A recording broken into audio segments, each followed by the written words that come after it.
Hello বন্ধুরা, সবাই কেমন আছো? আমি অনেক ভালো আছি। আর সৌমিস কিচেনে সবাইকে অনেক স্বাগত। আজকে আমি আপনাদের সাথে কাতলা মাছের দারুণ একটা রেসিপি শেয়ার করব। খুব কম সময়ের মধ্যে এই কাতলা মাছের রেসিপিটা আশা করছি আপনাদের সবার খুব ভালো লাগবে। তো আজকে আমার রেসিপি হলো কাতলা মাছের তেল ঝাল। তো চলুন দেখে নিই এই কাতলা মাছের তেল ঝাল বানানোর জন্য আমাদের কী লাগছে। তো দেখুন, প্রথমে আমি এখানে নিয়ে নিয়েছি 3 পিস কাতলা মাছ। এরপর আমি ওর মধ্যে দিয়ে দিচ্ছি পরিমাণ মতন একটু লবণ আর পরিমাণ মতন একটু হলুদ। এরপর আমি মাছটাকে ভালো করে একটু ম্যারিনেট করে নেব।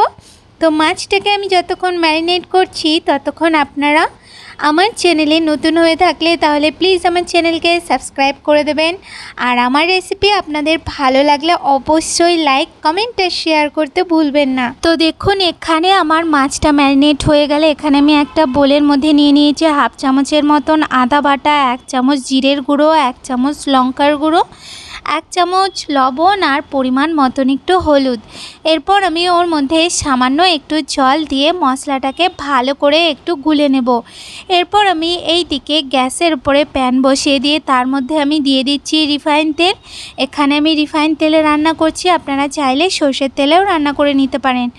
এরপর যখন তেলটা গরম হবে তখন আমি ওর মধ্যে দিয়ে দেবো ম্যারিনেট করা মাছগুলোকে দিয়ে এরপর মাছের একটা সাইড যখন ভালো করে ভাজা হয়ে যাবে তখন আমি মাছগুলোকে উল্টে দিয়ে মাছের অপর সাইডটাও ভালো করে ভেজে নেব। তো এইভাবে কিন্তু আপনারা বাড়িতে যদি গেস্ট আসে তাহলে খুব কম সময়ের মধ্যে কাতলা মাছের এই রেসিপিটা কিন্তু ট্রাই করতে পারেন, খেতে কিন্তু দুর্দান্ত লাগে। তো দেখুন, এখানে আমার মাছগুলো ভাজা হয়ে গেছে। এরপর আমি মাছগুলোকে তুলে নিয়ে ওই তেলের মধ্যেই আমি দিয়ে দিচ্ছি। এখানে আমি একটা তেজপাতা ফোড়নে দিচ্ছি 2টো শুকনো লঙ্কা, আর এখানে আমি হাফ চামচের মতন একটু কালো জিরে দিয়ে দিচ্ছি। এরপর আমি হালকা একটু নাড়িয়ে চাড়িয়ে নিয়ে তারপরে আমি ওর মধ্যে দিয়ে দেব যেই মশলাটাকে আমি গুলে রেখেছিলাম সেই মশলাটা দিয়ে এরপর হালকা একটু মশলাটাকে নাড়িয়ে চাড়িয়ে নিয়ে তারপরে আমি ওর মধ্যে দিয়ে দেবো এখানে আমি একটা মিডিয়াম সাইজের টমেটোকে ভালো করে কুচি করে নিয়েছি, সেই টমেটোটাকে আমি মশলার মধ্যে দিয়ে দেবো। এরপর আমি ভালো করে মশলাটাকে একটু কষিয়ে নেব যতক্ষণ না মশলাটার থেকে তেল ছাড়া শুরু করছে। তো দেখুন, এখানে মশলাটার থেকে তেল ছাড়া শুরু করে দিয়েছে। এই সময় আমি ওর মধ্যে দিয়ে দেব 2 চামচের মতন সর্ষে বাটা।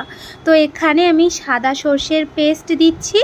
এরপর আমি হালকা একটু নাড়িয়ে চাড়িয়ে নিয়ে কয়েক সেকেন্ডের জন্য একটু হতে দেব। কয়েক সেকেন্ড নাড়ানো চাড়ানোর পর তারপরে আমি ওর মধ্যে দিয়ে দেব হাফ চামচের মতন একটু চিনিটা দিয়ে আবার একটু নাড়িয়ে ছাড়িয়ে নিয়ে তারপরে আমি ওর মধ্যে দিয়ে দিচ্ছি হাফ গ্লাসের মতন একটু জল। তো এখানে যেহেতু আমি 3টে মাছ রান্না করছি তো তার জন্য আমি হাফ গ্লাসের মতন জল দিয়েছি। জলটা দিয়ে এরপর হালকা একটু নাড়িয়ে চাড়িয়ে নিয়ে গ্রেভিটাকে একটু হতে দেব। তো দেখুন, এখানে ঝোলটা ভালো মতন একটু ফুটে উঠেছে। এরকম অবস্থায় যখন আসবে তখন আমি ওর মধ্যে যেই মাছগুলোকে আমি ভেজে তুলে রেখেছিলাম সেই মাছগুলোকে আমি ঝোলের মধ্যে দিয়ে এরপর আমি গ্যাসটাকে একটু মিডিয়াম করে রেখে মাছটাকে একটু হতে দেব। আর এর মধ্যে আমি মাছটাকে হালকা একটু নাড়িয়ে চাড়িয়ে দেব যাতে করে ঝোলটা মাছের এই পাশ আর ওপাশ ভালো মতন করে লেগে যায়। আর এই সময় আমি দিয়ে দেব ওর মধ্যে কয়েকটা চেরা কাঁচা লঙ্কা। এরপর আমি 2 থেকে 3 মিনিটের মতন একটু হতে দেব। তো 2 থেকে 3 মিনিট রান্না করে নেওয়ার পর দেখুন আমাদের তৈরি হয়ে গেছে কাতলা মাছের তেল ঝাল। তো এইভাবে কিন্তু আপনারা অবশ্যই একবার কাতলা মাছ রান্না করে দেখবেন আর আমাকে কমেন্ট করে জানাতে ভুলবেন না আপনাদের কেমন লাগলো। সবাই ভালো থাকবেন, সুস্থ থাকবেন, দেখা হচ্ছে নতুন রেসিপির সাথে। ধন্যবাদ।